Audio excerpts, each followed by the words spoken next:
ice is not thick at all. But I hope you can hear what it sounds like.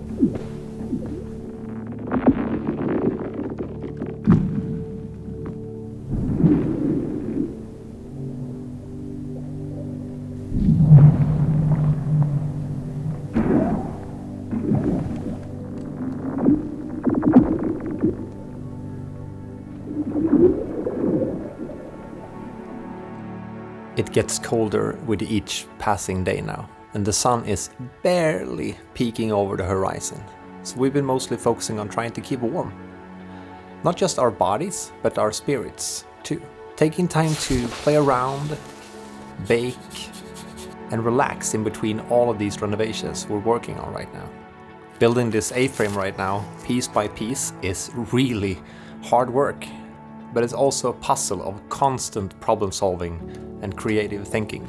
This video is not a super flashy, cinematic, over-the-top storytelling production. Instead, I thought I would show you what a very normal day in the cabin looks like. A look into our simple life with the joys and struggles of living a simple life in the forest. So this is the current outfit. It's so insanely cold outside, which means it's quite cold inside as well. I have my sweatpants on, and underneath I have a layer of wool pants as well. Wooden hoodie, wooden hat, and then wooden socks. Wooden. Did I say wooden? I mean wool pants, wool socks, wool slippers with a lot of holes in them. So this is what I'm walking around with every single day. Today we're gonna try something brand new. Right here I have my recipe book that is filled with my family's recipes from my grandparents and so on, and stuff I've added on myself as well. But one of these recipes is something I really grew up with. It's my grandmother's, we call it sugar cake in Swedish, so I thought I would try that. I've never actually tried to bake it myself, but I was brought up on it. But I haven't been able to do it until basically today, because I bought a new little gadget that is gonna help me out. So I found this one on an online secondhand store. It's the exact same model I grew up with. The exact same model my mom and dad used to use for baking and so on. So it's so cool to see it in my own home now. It's a very retro old machine, but I usually think, or my theory is that old stuff actually lasts and they're built with quality. So I wanted to buy this one instead of picking up a new one.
everything is mixed in. Now we just keep our fingers crossed that this guy does what it should do.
So this specific recipe is, for me, such a childhood memory, because whenever me and my sister heard the sound of this machine winding down or stopping, her and I basically rushed through the hallway all the way down to the kitchen and tried to grab one of these.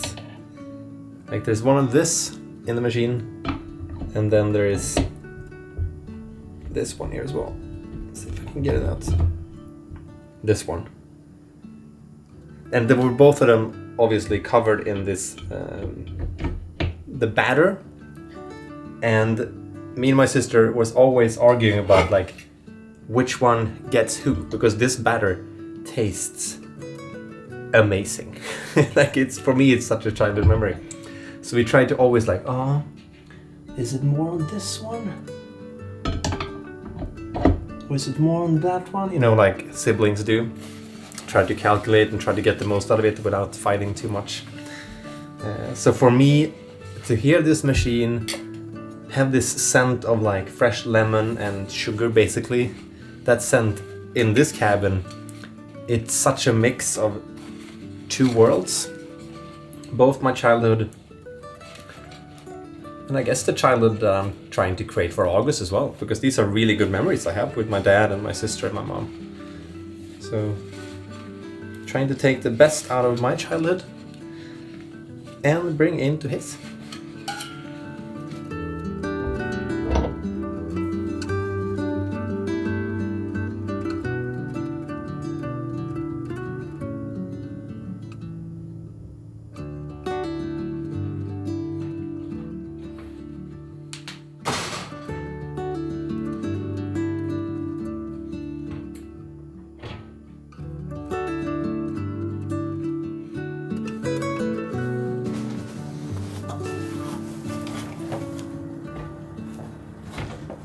How am I supposed to do this with one hand?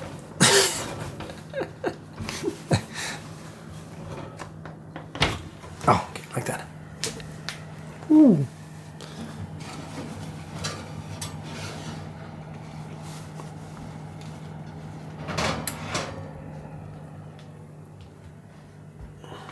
Okay, that's nice. Okay, here we go. How do I do this? I should do this. Yeah, that could work.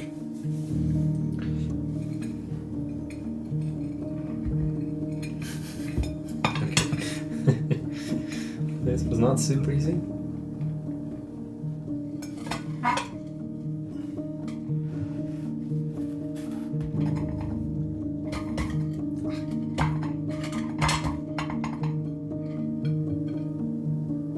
Ha! Wow. Okay, let's do a... Whoa. That was so close. I was about to say, let's do a live review. I think it's a bit undercooked maybe in the bottom, but we'll see.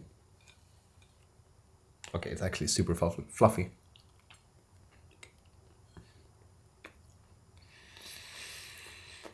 Mmm.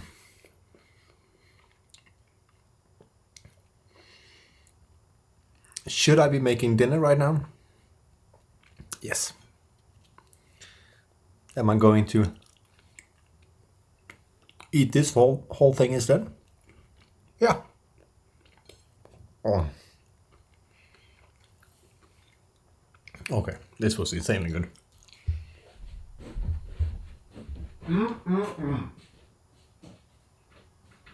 A week ago on Sunday, we reached a massive milestone. Let me show you what happened. Orders one. Woohoo! Our first customer. Jävlar vad coolt. Mirko. High five, Andreas. So that was me and my good friend Andreas. He was on the other end of the line, so to speak. That evening, last Sunday, we launched our very own print shop.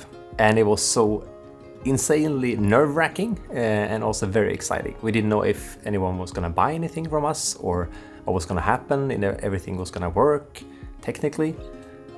Everything went so smoothly. We got the first customer within like a minute, I think.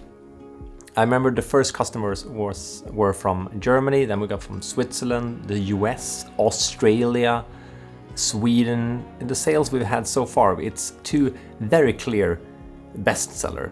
It's this one called Norrsken, which means Northern Light in Swedish, and then we have this one called Stugan, which means the cabin in Swedish.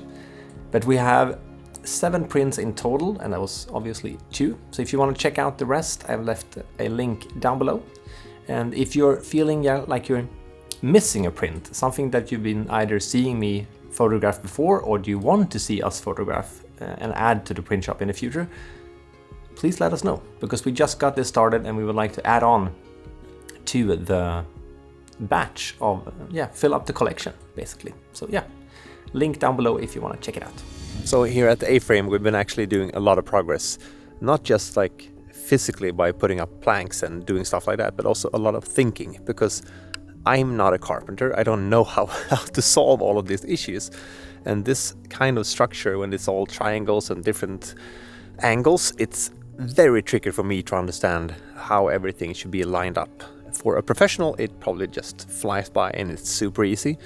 But for me, it's a constant struggle, and especially for me, when I want this building or this whole project to be a very unique and a very cool building. I don't want this to be this average thing that just throw up some planks. I want that every piece of this building makes sense and have meaning. So as you can see, we've gotten these 2 planks up, but not the third one.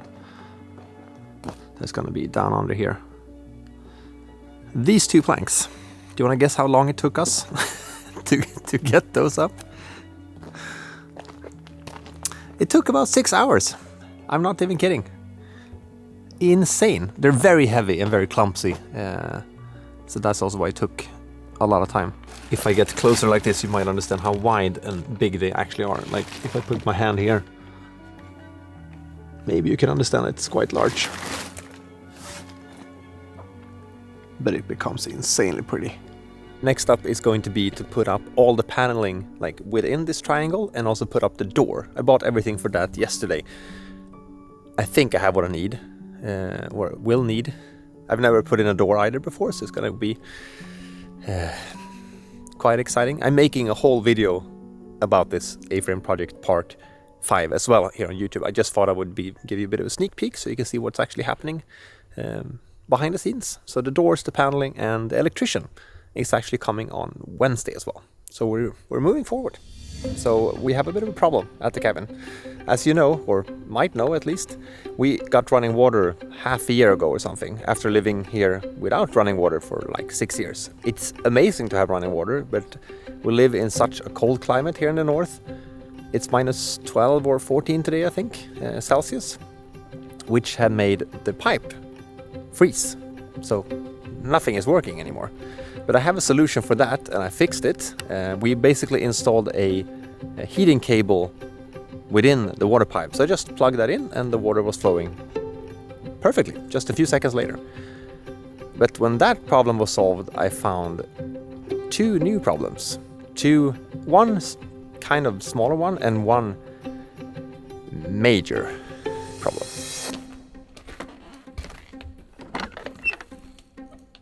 So here, under the kitchen sink, we have problem number 1.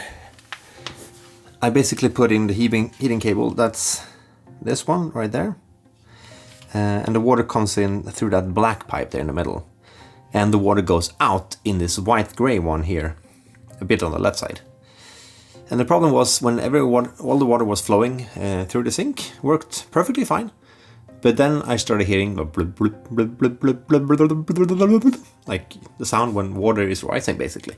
So somewhere along this pipe right here, where the water is flowing out through the house and out into the forest, basically, there is a stoppage somewhere. So what I realized is that the water going out from the kitchen, out through that pipe, is basically freezing along the way. And if, say, this is the pipe, it's just layering on top ice and ice and ice, and at some point it got filled up with ice, and now the water is going up into the kitchen instead.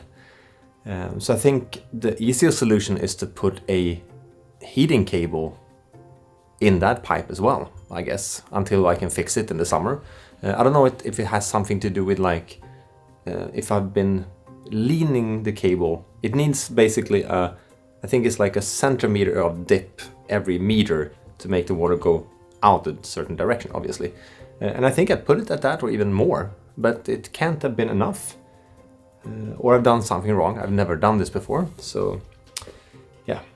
But that's a problem that is quite easy to solve. But another problem that I discovered when I was outside of the kitchen, just checking the pipes, if it, like, is something blocking it or something, I realized something way, way bigger.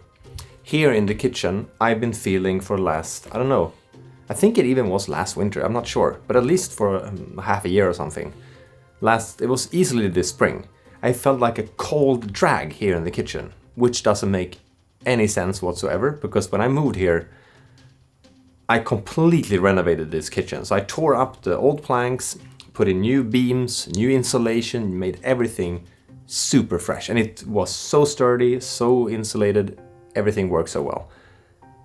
But now, I can really feel the cold air coming up. So you see all these cracks here in the floorboards? It's here I can really feel the cold air. It's more in some places and less in others. It doesn't matter how wide the crack is. It's more where the leak is coming from. And that's what I discovered outside when I was checking the pipe. So let me take you outside to show you what I unfortunately discovered. So in there is the kitchen, and down here is where the water is coming in and out. So let me crawl down here a bit, so I can show you. Need a bit of a flashlight. Okay, do you see that thing right there, in there? I hope you see it. It's a bit hard to show you, hang on. That thing should absolutely not be there. So let me explain what you were actually looking at, because I realize it's a bit hard to show on camera. Basically, when I renovated a kitchen floor, 6 years ago or something, you basically put beams like this throughout the kitchen. And if these are 2 beams, basically at the bottom of the beam, bottom of the beams, in between those, you put basically like a bottom lid. And in those compartments, you put insulation. And then on top of that, you put the floor. But what you looked at down there in the hole, is basically one of those lids, bottom lids, falling down completely, which means all the insulation is falling down and air can just completely go through under the house and into the house. And when we're having it so warm and we're having fires inside, the house or the cabin is basically sucking in new air from the outside. And in the kitchen, it's like a perfect place right now, because it's like a ventilation shaft through my kitchen floor. And I don't know how to fix that. We just installed a new kitchen. Does this mean I have to tear up the whole floor? can I just take up a part of it, but that will screw up the entire floor and will look ugly. I genuinely don't know how to fix it. I can't do it in the winter because the ground is completely frozen. I can't move it at all. So I still have to wait for like late spring, early summer or something, and then figure it out. So I can't solve it now either way, but it's giving me so much anxiety that like I don't know what's gonna happen. If you have any ideas how to fix it, I'm more than welcome to listen, because this is stressing me out like crazy. And it's also not so cozy to be in the kitchen because it's actually so cold. If I have slippers on, no problem, but otherwise it's, yeah, this is stressing me out like crazy.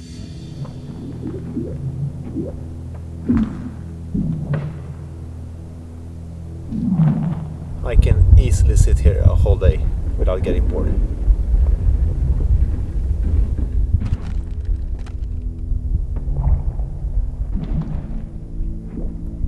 Every sound is so unique. It cracks, it sings, it really feels like the lake is coming alive and has its own kind of melody almost, because I feel like the singing of the ice has a specific tone and a voice and yeah. To me it's very calming. There's nothing I would rather do right now than just put on my ice skates and head out on the ice. But I'm completely alone and that's not very safe, so I have to be the boring, responsible adult and stay here.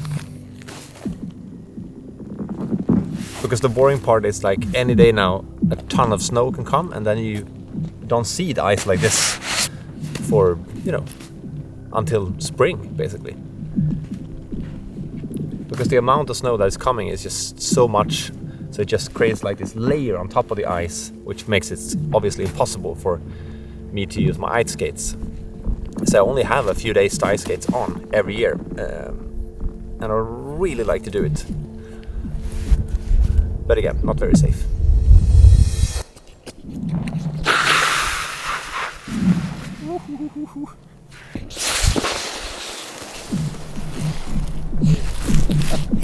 Most ungracious thing ever.